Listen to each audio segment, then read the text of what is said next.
आगे बढ़ते हैं। लगातार बंगाल को लेकर बड़ी खबर पर हम बने हुए हैं। इस वक्त सबसे बड़ी खबर बीजेपी हेडक्वार्टर से है, जहां पर दिनेश त्रिवेदी बीजेपी में शामिल हो गए हैं। बीजेपी के राष्ट्रीय अध्यक्ष जेपी नड्डा कुछ बोल रहे हैं, सुनते हैं। राजनीति में नीतियों के कारण कीमत चुकाई है और उस कीमत को चुकाने में वो कभी भी पीछे नहीं रहे हैं। फिर चाहे वो रेल मंत्री के रूप में हो और उसके बाद भी जिस तरीके से उन्होंने पार्टी के अंदर तृणमूल कांग्रेस में भी इन सारी बातों को कहते रहे, उजागर करते रहे समय समय पर, वो बताता है कि एक विचारशील व्यक्तित्व किस तरीके से अपनी बातों को रखता है। और अभी भी अगर हम देखें तो आप राज्यसभा के सदस्य थे। फॉर प्रिंसिपल्स आपने राज्यसभा की सीट छोड़ी है। ये आइडियलिज्म वर्सेस अपॉर्चुनिज्म, यानी अपॉर्चुनिज्म को छोड़कर, अवसरवादी विचार को छोड़कर वैचारिक पृष्ठभूमि पर आपने भारतीय जनता पार्टी के साथ आप आए हैं। और इसमें से हमको यह भी दिखने को मिलता है कि आप किस तरीके से वैचारिक दृष्टि से अपॉर्चुनिज्म को छोड़कर, अवसरवादिता को छोड़कर, राज्यसभा की सीट छोड़कर के वैचारिक पृष्ठभूमि पर आपने भारतीय जनता पार्टी को ज्वाइन किया है।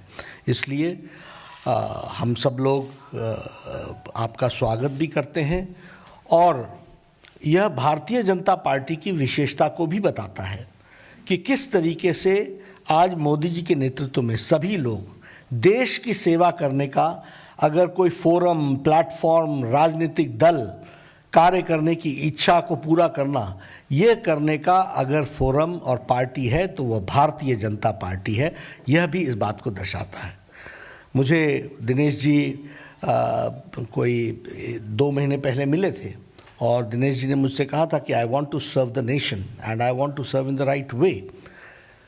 इन्होंने पार्टी की बात नहीं की थी, लेकिन इनके मन में ललक, और आप समझ सकते हैं जो हम बार बार कहते थे कि तृणमूल कांग्रेस में भ्रष्टाचार, अवसरवादिता, लोकतंत्र की हत्या, इंस्टीट्यूशंस को का गला घोटना, ये सब कुछ विराजमान है। और इसीलिए संवेदनशील, विवेकशील व्यक्तित्व दिनेश त्रिवेदी ने तृणमूल कांग्रेस को धत्ता दे करके भारतीय जनता पार्टी में इन्होंने ज्वाइन किया है। और पश्चिम बंगाल में आप सेवा करेंगे, पश्चिम बंगाल की आप सेवा करेंगे। पश्चिम बंगाल के लिए आप निश्चित रूप से चुनाव में भी आप बहुत एक्टिवली पार्टिसिपेट करेंगे, लेकिन उसके साथ साथ पश्चिम बंगाल की सेवा में आप अग्रगणी रूप में सारी संगठन को आप के समावेश करते हुए हम सब लोग आगे बढ़ेंगे। आपका पुनः स्वागत है। यह आज की आपकी ज्वाइनिंग आइडियलिज्म की को बढ़ावा देता है, अपॉर्चुनिज्म को एक तरीके से नकारता है और इसी तरीके से अब सही व्यक्ति, सही पार्टी में, सही प्लेटफॉर्म पर देश की सेवा करने का आपको मौका मिलेगा, ऐसा मैं महसूस करता हूं। पश्चिम बंगाल की सेवा करने का मौका मिलेगा। पुनः आपका हार्दिक अभिनंदन और स्वागत। बहुत बहुत धन्यवाद माननीय नड्डा जी। अब मैं निवेदन करूंगा माननीय दिनेश जी से कि वो अपने 2 शब्द रखें। सबको मेरा प्यार भरा नमस्कार। नड्डा जी, मैं सिर्फ धन्यवाद कहूँगा तो मुझे लगता है कि मेरी भावना अधूरी रह जाएगी। अधूरी क्या कि बिल्कुल नहीं कह सकूँगा। आज वो स्वर्ण पल है मेरे लिए जिसका नड्डा जी आप भी जानते हैं और मेरे जितने मित्र हैं वो सभी जानते हैं कि मुझे वाकई में इसका इंतज़ार था। और जैसे विचार की नड्डा जी आपने बात की, मैं तहे दिल से आपका अध्यक्ष जी नरेंद्र भाई मोदी, अमित शाह जी और पूरे जनता परिवार, अब जब परिवार की बात आती है तो मैं ये ज़रूर कहूँगा कि आज हम सार्वजनिक जीवन में क्यों हैं। सार्वजनिक जीवन में इसीलिए है कि देश और जनता सर्वोपरि होती है। अब बहुत दशक से हम सार्वजनिक जीवन से हैं, प्राय कह सकते हैं कि कॉलेज छोड़ा और नौकरी और धंधे में कुछ खास दिलचस्पी नहीं रही मुझे। वो अपने अंदर में कुछ होता है ऐसा, वो आप सब जानते हैं। तो एक पॉलिटिकल पार्टी ऐसी होती है जो परिवार सर्वोपरि होता है, जिसको कहते हैं पॉलिटिकल फैमिली। और मैं अपने तजुर्बे के साथ कहता हूँ कि एक सर्वोपरि होता है कि हमें परिवार के लिए काम करना है, और परिवार होता है पॉलिटिकल फैमिली, और एक परिवार होता है जनता का परिवार। और उसलिए भारतीय जनता पार्टी, तो आज मैं सचमुच ये जनता के परिवार में शामिल हुआ हूँ। और हम लोग क्यों शामिल होते हैं कि जनता की सेवा, ये मकसद तो यही होता है ना। अब वहाँ दूसरी पार्टी में मैं नाम नहीं लेना चाहता हूँ, अब सब जानते हैं, वहाँ एक परिवार की सेवा होती है। जनता की सेवा होती है कि नहीं मुझे पता नहीं है। हमने कभी अपनी विचारधारा को नहीं छोड़ा जहाँ भी हम रहे हैं, और मेरे लिए देश सर्वोपरि रहा है और वो हमेशा रहेगा। यदि देश सर्वोपरि नहीं होता तो फिर आज जिस प्रकार से भारतीय जनता पार्टी आगे बढ़ रही सब जगह, हम आपको एक छोटी जो बड़ी बात है कि आज एक हमारे जो कोरोना का जो रेगुलर टेस्ट होता है, हम आपको एक उदाहरण दे रहे हैं। पीरियोडिकली कराना पड़ता है, तो आया, मैंने कहा आपका नाम क्या है? कहा मेरा रवि गुप्ता। मैंने कहा रवि बताओ क्या हो रहा है? हम ये एक महीने पहले की बात कर रहे हैं। वो तो रवि कहता है कि बहुत अच्छा हो रहा है देश में, और कहता है कि आज हमारा सीना चौड़ा हो रहा है कि पूरी दुनिया भारतवर्ष की तरफ देख रही है। पूरी दुनिया देख रही है कि किस प्रकार भारतवर्ष आगे बढ़ रहा है, किस प्रकार भारतवर्ष तरक्की कर रहा है। और हम जो गरीब हैं ना, वो हमेशा देश की तरफ देखते हैं, और हर व्यक्ति को ये एहसास है, विश्वास है कि हमारे प्रधानमंत्री और भारतीय जनता पार्टी देश को सुरक्षित रखेगी। आज हम पायलट भी रहे हैं, मेरा एयरफोर्स में काफ़ी हमारे मित्र हैं।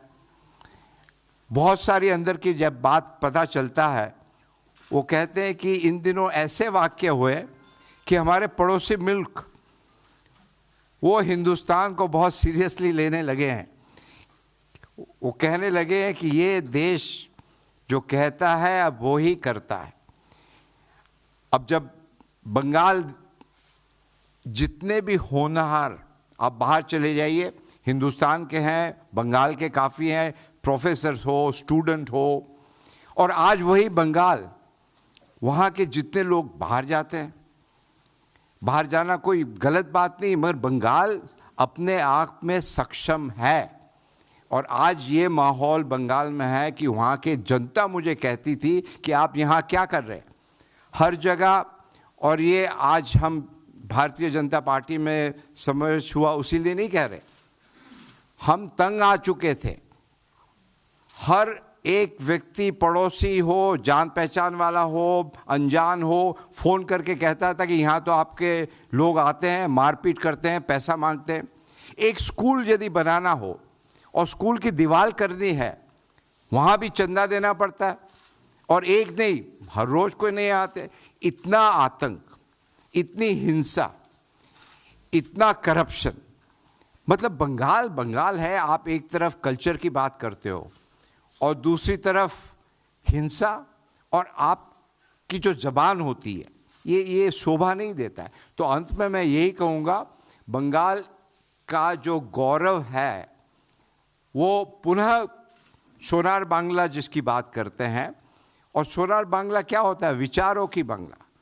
What Bengal thinks today, rest of the country thinks, or maybe the rest of the world thinks tomorrow. और आज बंगाल के लोग बहुत ही खुश है कि एक असली परिवर्तन होने जा रहा है। तो पुनः रूप से नड्डा जी, मैं आप सबका, गोयल जी, पीयूष जी सब है, हमारे ऐसा है कि यहाँ हमारे बहुत पुराने दोस्त हैं और हम ये समझते हैं कि राजनीति में सर्वोपरि होता है देश, और आपने मुझे मौका दिया बंगाल की जनता के लिए काम करने के लिए, देश की जनता के लिए काम करने के लिए, और मैं जैसा भी हो जो भी हो आदेश दीजिएगा और हम हमेशा आप जनता के साथ रहेंगे। यही कहते हुए आपका पुनः रूप से बहुत बहुत धन्यवाद। आप सभी का बहुत बहुत धन्यवाद। माननीय नड्डा जी का बहुत धन्यवाद। आदरणीय पीयूष जी, आदरणीय धर्मेंद्र जी, आदरणीय द्विवेदी को आप सुन रहे थे बीजेपी हेडक्वार्टर से।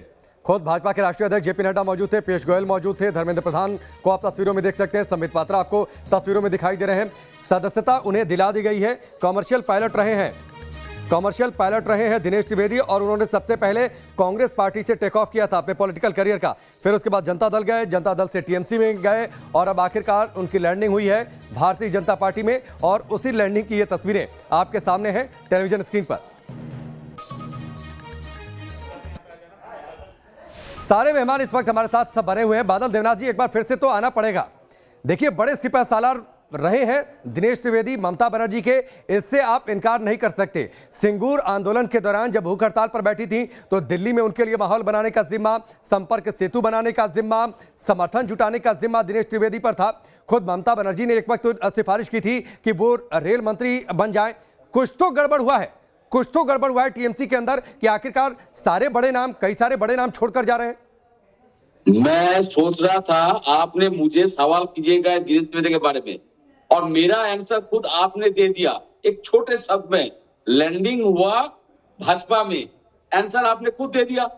1973 में जनता दल, कांग्रेस, उसके बाद जनता दल, उसके बाद तृणमूल के बाद आज लैंडिंग हुआ भाजपा में। नहीं, फिर तो बादल देवनाथ जी, मैं आपसे पूछूंगा ना कि ममता बनर्जी पहले किस पार्टी में थी? जब उन्होंने टीएमसी बनाई उससे पहले किस पार्टी में थी वो? ये तो अलग बात हो गई ना। दल बदल करना नेताओं का ये कोई नई बात है क्या? नहीं, नई बात नहीं है। फिर जैसे उन्होंने कहा ना, नड्डा जी ने कहा प्रेस कॉन्फ्रेंस में, ये आइडियोलॉजी का बात है, तो आइडियोलॉजी कहां चला गया? जब आइडियोलॉजी का बात होगा तब तो ये तो दो बातें तो आएगा। कांग्रेस तोड़ के नहीं, कांग्रेस छोड़ के ममता बनर्जी ने दल बनाया। तीसरा बात, जो ममता बनर्जी इनको राज्यसभा में भेजा, एमपी इलेक्शन में जीता, विनिंग हुआ, उसके बाद इनको रेल मंत्री बनाया, और बताइए तो कितना और देंगे? नहीं, फिर रेल मंत्री पद से हटवाया भी। ये भी कहिए कि रेल मंत्री पद से हटवाया भी, जब उन्होंने कहा कि रेल मंत्रालय रेल भवन से चलता है, रॉयटर्स बिल्डिंग से नहीं, तो रेल मंत्री पद से हटवा भी दिया। कुछ तो तलखी हुई। ठीक है, चलिए, मुझे बोलने दीजिए मैडम। सर खत्म नहीं हुआ, राकेश जी खत्म नहीं हुआ। नहीं, शिशिर जी तभी क्या दे सकते? राष्ट्रपति देंगे, राष्ट्रपति प्रधानमंत्री बनाएंगे उसको, और क्या देंगे? मतलब नहीं, अभी तो काम नहीं किया। अरे छोड़िए ना, मतलब इन्हें खुद नहीं काम बादल नहीं किया। देवनाथ जी, शिशिर जी के पास जाने दीजिए। टीएमसी को अभी अपनी नहीं, आप प्रधानमंत्री और राष्ट्रपति बनाने की स्थिति में अभी टीएमसी है भी नहीं, इसलिए उसकी बातचीत छोड़ दीजिए। शिशिर जी जवाब इनका ठीक है, बेईमान है। और शिशिर जी का जवाब ले लीजिए। बादल देवनाथ जी, समय असीमित नहीं होता है, हमें थोड़ा सा ध्यान रखना चाहिए नेशनल टेलीविजन पर। शिशिर जी जल्दी से जवाब दीजिए इनका।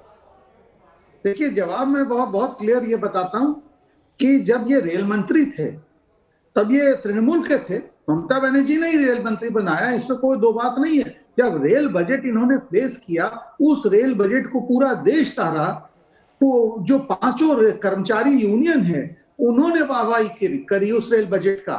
मगर ममता बनर्जी के उनका जो संकीर्ण एक पॉलिटिकल उनका एक दृष्टि है, उसमें उनको नहीं भाया। खट से उसी दिन उनको रेल मंत्री का पद से इस्तीफा दिलवाया। ये एक बैकग्राउंड है जो हमें नहीं भूलना चाहिए। दूसरा चीज, दिनेश भाई अब की एक चीज दिखा दिए कि वो नीति पे कितने खड़े हैं। ये बताइए ना, अपने देश में 5 साल जिसका राज्यसभा का सदस्यता बाकी है, वो राज्यसभा का सदस्यता छोड़ता है। कब हुआ है? वो तो एक और काम कर सकते। ये तो ये भी पूछना पड़ेगा। वो पार्टी से मुख मोड़ लेते और राज्यसभा में बैठे रहते। बहुत सारे राज्यसभा सांसद ये काम किए, मगर उन्होंने नीति पे चला, उन्होंने नैतिकता पे चला, और वो 5 साल का राज्यसभा सदस्यता छोड़ दिए। ये कहीं नहीं हुआ है। और जहां तक ये देवनाथ जी जो बोल रहे थे, तो क्या ये बता दें कि इनको लोकसभा में जो 2 बार जीते, तो वहां बैरकपुर की जनता नहीं जिताई, तो किसने जिताया? आपने जिता दिया। अरे भाई, ये इतनी बेतुकिया बात क्या कर रहे हैं आप? हाँ, बात सबसे बड़ा समस्या क्या है कि ठीक है। आज आपका एक बहुत चलिए, बड़ा नेता ठीक है चला शिशिर गया जी, वक्त इतना और ही जो है, भाजपा का वक्त इतना ही है। बादल देवनाथ जी, वक्त इतना ही है। रवि, आप सबका बहुत बहुत शुक्रिया। आगे अभी काफी समय है चुनाव में, ये चर्चा हमारी आगे बढ़ती रहेगी, फिर मुलाकात होगी आप सभी से। फिलहाल अभी के लिए बस इतना ही। वक्त यहाँ पर ब्रेक का, बहुत जल्द वापस लौटते हैं।